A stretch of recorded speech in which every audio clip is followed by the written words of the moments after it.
Hello learners, welcome back to our channel Shikshak junction. क्योंकि अब नहीं तो कब, I am back again with yet another video on chapter 3 that is genomics, proteomics and bioinformatics. Last lecture में हमने genomics का थोड़ा सा पोर्शन कवर किया था। In this lecture I am going to talk about a very important topic in this particular chapter that is the type of genomics. आप ये भी समझ सकते हैं कि ये जो पर्टिकुलर टॉपिक है वो इस चैप्टर का हार्ट है। ठीक है, तो देखो, we are going to learn types of genomics and basically it is classified into two types। और वो दो टाइप्स कौन कौन से, नाम से समझ में आ जाएगा। अगर फिर से ध्यान से देख के पढ़ेंगे तो structural genomics and functional genomics, यही इससे पहले स्ट्रक्चरल जीनोमिक्स आएगा, फिर उससे आएगा आपका फंक्शनल जीनोमिक्स। जैसा कि मैंने बताया, नाम में लिखा हुआ है स्ट्रक्चरल जीनोमिक्स, मतलब आपकी जीनोम के स्ट्रक्चर को डिसिफर करेगी ये पर्टिकुलर ब्रांच। और इनमें बहुत सारी ऐसी टेक्निक्स आएंगी जैसे कि जो आप ऑलरेडी पढ़ चुके हैं, क्या क्या, डीएनए सीक्वेंसिंग, डीएनए असेंबली, है ना, फिजिकल मैप्स, सीक्वेंस ऑर्गेनाइजेशन, ये कुछ ऐसी टेक्निक्स हैं जो इसमें आएंगी। इसमें फिजिकल मैप एक नया टर्म है आप लोग के लिए शायद, क्योंकि बाकी तो सीक्वेंसिंग वाला आप कुछ पहले भी देख चुके हैं। फिजिकल मैप का मतलब होता है, मैप का मतलब क्या होता है, when you just locate the particular things at a certain place. Similarly when you locate your genome that is known as this physical map. Physical mapping important हो जाती है या फिर डीएनए मैप्स इंपॉर्टेंट हो जाते हैं कब, when you are trying to find the location of a particular gene in that genome, right. So in that case this physical map comes into picture. उसके अलावा आज के टाइम में इस स्ट्रक्चरल जीनोमिक्स में एक और इंपॉर्टेंट चीज इंक्लूड हो गई है, वो क्या है, deciphering the 3D shape of proteins। ये भी इंक्लूड कर दिया जाता है आजकल इसमें, क्योंकि ultimately proteins govern the function in our body. ठीक है, तो उसको भी आप स्ट्रक्चरल जीनोमिक्स में इंक्लूड करते हैं। यहाँ पर हम लोग स्ट्रक्चरल जीनोमिक्स के बारे में ज्यादा नहीं पढ़ेंगे, we will be focusing on our functional genomics, right? Now you have the structure of your genome in your hand. You need to extract the knowledge or information from that structure that you are having, and that comes in this functional genomics, right? So based on the knowledge of the structural genomics, this functional genomics work how? By finding out their function, right? तो ये जो functional genomics वाली field है, ultimately it has widened the scope of our biological investigation, and this widening of scope is due to development of two very important technologies that comes under this functional genomics. And what are they? Those are the microarray technology and you have this proteomics। ठीक है, इसमें ये जो micro अरे technique है, micro अरे technology है, इसको इसी लेक्चर में डिस्कस करेंगे। प्रोटियोमिक्स को मैं नेक्स्ट लेक्चर में कवर करूंगी, और उसी के साथ आपका जो बोर्ड एग्जाम्स पे आने वाला अभी के लिए सिलेबस है वो भी कंप्लीट हो जाएगा, है ना, जैसा कि आपने मेरे से रिक्वेस्ट किया था in the comment section on the channel, right. So moving on with this microarray technology, बहुत अच्छी और एक तरीके से आप बोल सकते हैं एडवांसमेंट्स की वजह से ये जो डिस्कवर हुई है टेक्नोलॉजी, इसने आज के टाइम में हमारा टाइम जो रिसर्च में लगता था उसको बहुत ज्यादा कम कर दिया है। इसीलिए इस टेक्नोलॉजी को आप एक और नाम देते हैं, that is known as what, DNA chips, ठीक है, अब आज की इस इंटेलेक्चुअल टेक्नोलॉजी में we all are well aware of what these chips are, and because of these chips you have very many smart instruments that you are using in your daily life, right. तो उसी की तरीके से है ये DNA chips. इस microarray technology ने आते ही एक कॉन्सेप्ट को बदल दिया, that is one gene one experiment concept. पहले क्या होता था, एक एक जीन को आइडेंटिफाई करने के लिए you need to run individual experiments. Now because of the advancements in the technology, obviously through the due to the integration of very many fields which includes biotech, bioinformatics, physics, chemistry and lot more, you have this disproved this one gene one experiment concept। अब आज की date में जब आपको आपके jeans को identify करना होता है तो you have what? You have microarray। What this microarray is? Microarray is a kind of chip that is why it is known as DNA chips। These are high density miniatured chips। इसमें ये बहुत सारे ऐसे wells होते हैं, you have n number of wells depending upon your requirement, right? And each well or spot actually is supported on a solid support। ऐसे करके पूरी प्लेट में होंगे ये, ठीक है। इस सॉलिड सपोर्ट में यहाँ ग्लास प्लेट या स्लाइड की सॉलिड सपोर्ट के ऊपर ऐसे वेल्स बने रहते हैं, and these wells are known as what? They are known as spots. Within these spots you have individualized samples placed into them, right? इसका मतलब attached in a fixed spot that are located in a systematic manner on the solid support, you have what? You have certain amount of, usually picogram या microgram में, you have your DNA sample placed into these spots or wells, right? ये तो हो गया हमारा micro array या फिर हमारी डीएनए चिप, ठीक। अब क्या होता है इस डीएनए चिप में, एंड दैट पर्टिकुलर डीएनए, अभी देखो उस पर भी आती हूँ, पहले ये थोड़ी एक और जो इसका बेसिक प्रिंसिपल है टेक्निक को ऑपरेट करने का वो देखो, ठीक है। ये तो हो गया हमारी डीएनए चिप किसको बोलते हैं। अब बेसिक प्रिंसिपल इस टेक्निक को यूज करने के लिए या फिर इस टेक्निक के पीछे किया है, it is the base pairing और हाइब्रिडाइजेशन टेक्निक। पहले भी पढ़ चुके हैं आप क्या होती है ये टेक्निक, है ना। DNA base pairs on the basis of complementarity. We are harboring this particular technique to or this particular principle to run this technique। तो मैंने आपको क्या बताया, एक DNA chip में you have lot many samples and those samples are usually of cDNA। पहले वो samples mRNA के रहते थे, बट बिकॉज mRNA के होने चाहिए, Y mRNA? Because mRNA contains the expressed portion of the gene। normal DNA भी आप ले सकते हैं, बट से इन केस ऑफ यूकैरियोट्स अगर आप पूरा का पूरा DNA सैंपल मतलब जीनोम आपके इन मिनिएचर चिप्स में इंडिविजुअलाइज, एक सैंपल नहीं होता, अलग अलग जो हमारे फीचर्स होते हैं, अलग अलग जो ट्रेट्स हैं, अलग अलग जो सीक्वेंस है वो रहेंगी इसमें, ठीक है। सबसे पहले तो ये बात, इसका मतलब ये मिनिएचर चिप्स पूरा का पूरा जीनोम कैरी करने की कैपेसिटी रखते हैं। That is why it has bring a revolutionary change in this particular technology, through this particular technology, ठीक है। तो mRNA के सैंपल्स होने चाहिए, डीएनए के नहीं होने चाहिए। क्यों? क्योंकि यूकैरियोट्स में बहुत सारे नॉन कोडिंग रीजन्स भी होते हैं, और अगर आप उन नॉन कोडिंग रीजन्स को यहाँ पर एज अ सैंपल यूज करेंगे तो obviously you are wasting your chip और you are wasting a particular spot in your chip that is not affordable at all.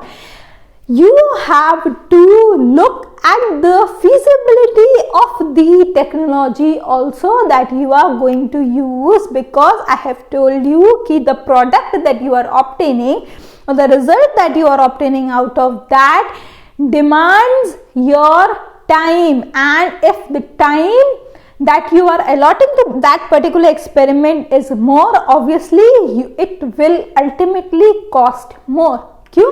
क्योंकि उसमें आपके सॉल्यूशंस जाएंगे, केमिकल्स जाएंगे, इस मिनिएचर चिप को मैन्युफैक्चर करने की कॉस्ट भी जाएगी। तो you can not afford to waste even a single well. That is why mRNA samples are used, but mRNA is unstable,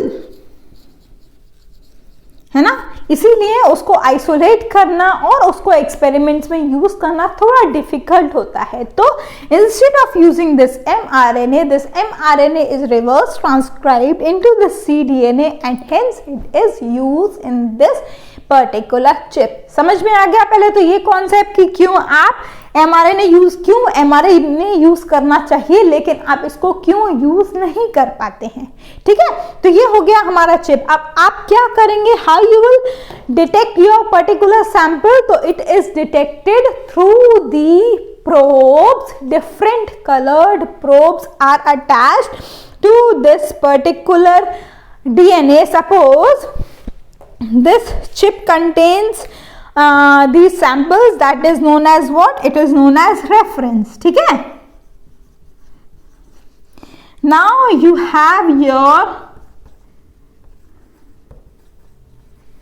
experimental cDNA ready that actually you need to identify, right? अब काम कैसे करेगा ये? तो different mRNAs from two different cell populations are isolated और they are collected। Suppose अगर दो अलग अलग सेल्स की यहाँ पर मैं बात करूँ कि एग्जाम्पल लेके आपको समझाती हूँ। You have samples, experimental samples from normal cells and cancerous cells and then you need to check the expression। ठीक है, तो अब आप क्या करेंगे, उन सैंपल्स को लेबल करेंगे डाइज से। Right, first of all cDNA is isolated, then they are transcribed, mRNA is isolated, transcribed to cDNA and labeled with the fluorescent dyes, and those labeled cDNA, that is your experimental cDNA, are known as probe। अब आप आपके probe को इस DNA chip जो कि आपने reference बोला है उसके साथ हाइब्रिडाइज करने की कोशिश करेंगे।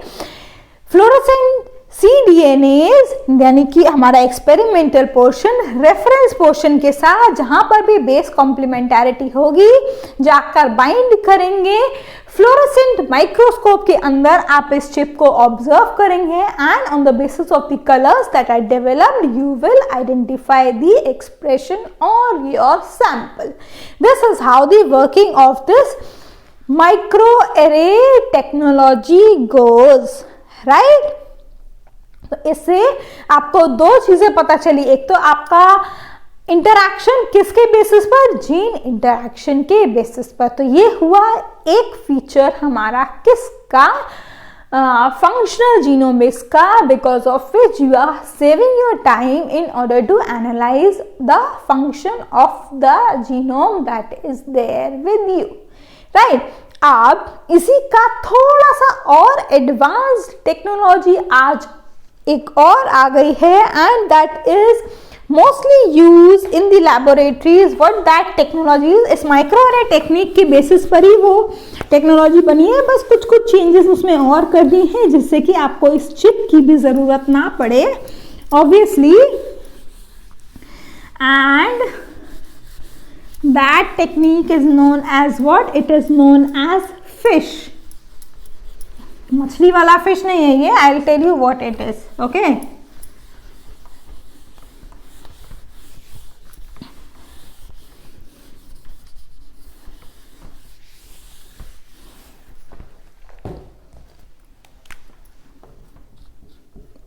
फिर से नाम में देखो जरा, F stands for fluorescent in C2 hybridization. Again the concept remains the same, that is the basic principle is the base pairing on the basis of complementarity, but यहाँ फ्लोरोसेंट भी ठीक है, आप फ्लोरोसेंटली लेबल कर रहे हैं अपने sample को, लेकिन यहाँ पर क्या हो रहा है, ये इन C2 वर्ड आ रहा है। इसका मतलब this particular technique works on translation method. Again, go back to your genetics portion and try to recall what actually this Nick translation is. अच्छा, developed scientist का name भी लिख देती हूँ मैं इसमें. Developed by Rigby and Paul in the year 1977. ठीक है, ये याद कर लेना, इंपॉर्टेंट है, आ सकता है. ठीक है, पूछा जा सकता है, या फिर जब आपको फिश टेक्नोलॉजी के बारे में पता मतलब पूछा जाए तो yes, these scientist play an important role है. ठीक है, तो निक ट्रांसलेशन के बेसिस पर काम करते हैं. निक ट्रांसलेशन कैसे होता है? आपको पता है कि जब आपका DNA enzyme double stranded DNA के साथ ऐड किया जाता है तब वो निक्स बनाता है आपके डबल स्ट्रैंड में. Those particular nicks are repaired by DNA polymerase 1 enzyme. How they add the DNTPs again on the basis of the complementary base pairing, right? तो इसी अप्रोच को हम एक्सप्लॉइट करेंगे और काम करेंगे. कैसे? कलर्स आप इनकॉर्पोरेट करेंगे डीएनए सीक्वेंस में. जो आपके DNTPs हैं आप उनको फ्लोरेसेंटली लेबल कर देंगे and you add DNAs and DNA polymerase 1 enzyme. Right? You have this DNase enzyme, you have the DNA polymerase enzyme, and you have your DNTPs. Obviously these are added in the buffer solution. Now these DNTPs are what? They are labeled. ठीक है, तो DNAs enzyme हमारे double stranded DNA में निक्स create करेगी. निक create करने का मतलब है it reexposes the phosphate and the hydroxyl group 5' phosphate and 3' hydroxyl group which are required for the DNA polymerase 1 enzyme to seal those particular bricks. ठीक है, तो जब इसने निक क्रिएट किया, ये DNA polymerase 1 उसको सील करने का काम करेगी, DNTPs ऐड करेगी. लेकिन जो हमारा न्यूली सिंथेसाइज्ड DNA होगा that will contain these fluorescently labeled DNTPs. Why? Because you have already labeled your DNTP. So that is how you can simply identify your newly synthesized DNA. Fragment का जो size है वो vary करता है from 300 base pairs to 3000 base pairs. ठीक है, जैसे कि हमने माइक्रोएरे टेक्नोलॉजी में एक एग्जांपल देखा था किसका, नॉर्मल सेल्स और कैंसरस सेल्स का. सिमिलरली आप इस फिश टेक्निक का भी यूज उसी तरीके से कर सकते हैं. और जो एक कॉमन यूज किया जाता है, या एक एग्जाम्पल मैं आपको दे सकती हूँ using this fish technique is in detecting the translocation in the Philadelphia chromosome.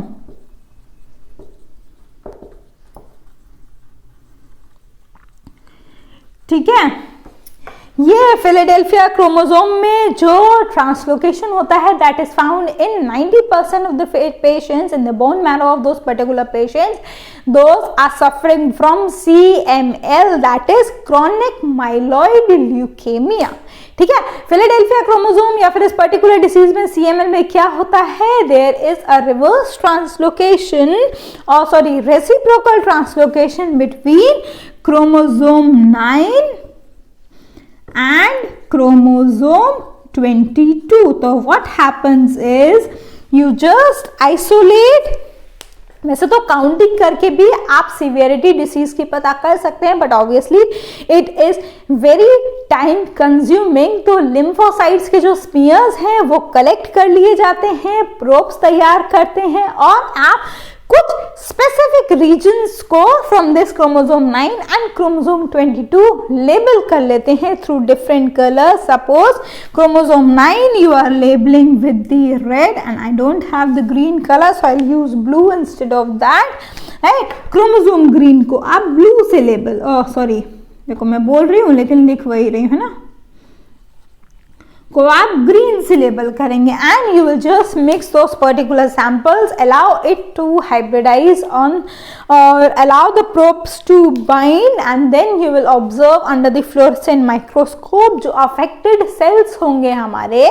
ठीक है, आपने सेल्स में से आइसोलेट किया है, स्मीयर बनाया है, तो जो अफेक्टेड सेल्स होंगे वो कौन से कलर के आएंगे, हमारे येलो कलर के आएंगे. Why? Because when red and green color mix, they give a yellow appearance. So the affected cells यानी कि जिसमें reciprocal translocation हुआ होगा वो येलो कलर के रहेंगे, अनअफेक्टेड सेल्स हमारे रेड और ग्रीन कलर के इंडिविजुअली शो करेंगे। ठीक है, तो आप उसको जब फ्लोरेसेंस माइक्रोस्कोप में देखेंगे तब आपको पता चल जाएगा कि yes, what are the affected cells and what are not. So this is how this fish technique work. इसके अलावा फिश टेक्निक का यूज इंटरफेस में भी सेल्स को आइडेंटिफाई करने के लिए या फिर डिसीज की सीवियरिटी को चेक करने के लिए किया जाता है।